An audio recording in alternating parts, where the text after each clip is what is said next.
Quina valoració fa del sorteig de Copa, aquesta eliminatòria contra el Còrdova i tot el que pot venir? Doncs bé, és un sorteig més, ens ha tocat el Còrdova. Jo crec que totes les eliminatòries són complicades, ja hem vist que aquest any 8 equips de primera divisió ja no hi són, amb una tacada. O sigui, jo crec que s'ha de respectar tothom perquè en el món del futbol qualsevol et pot fer un traga. El camí és propici per arribar lluny. Bueno, ojalà, nosaltres propici o no propici, el que volem és arribar a dalt. Com a mínim, quedar al segon lloc perquè tindríem opció d'entrar a Europa, no? Però bueno, ens hem de conformar amb el que ens ha tocat i intentar tirar el carro endavant i l'equip que vagi passant eliminatòries.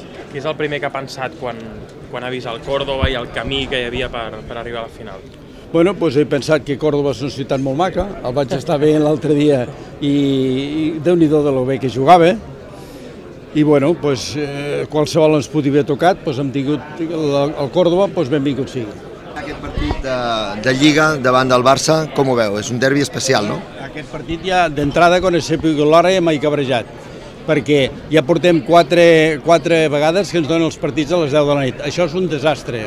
La taquilla se'n va tota a fer punyetes, no n'hi ha taquilla que valgui, perquè la gent ja ho sabeu que el que viu a Olot, els que viu a la Panadella o els que viu en un altre lloc no venen, a part dels nanos, no?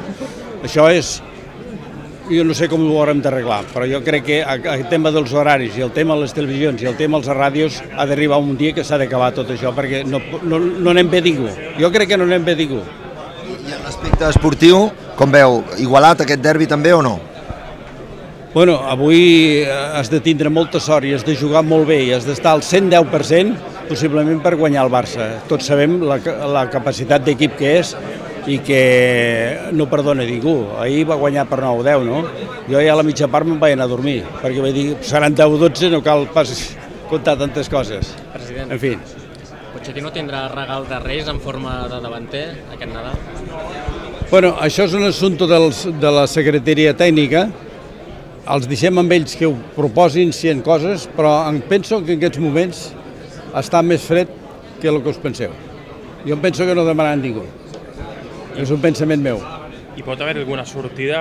L'Àlvaro, per exemple, interessa al Sevilla. Això són... Bueno, diré una paraula maldita, però això són fer volar coloms.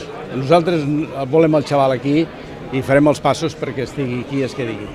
La renovació, per exemple? Pot ser. Tots estan per renovar. De l'Héctor Moreno, res de res? Res. Tot això ha sortit. Això és com si fos el dia dels innocents, igual.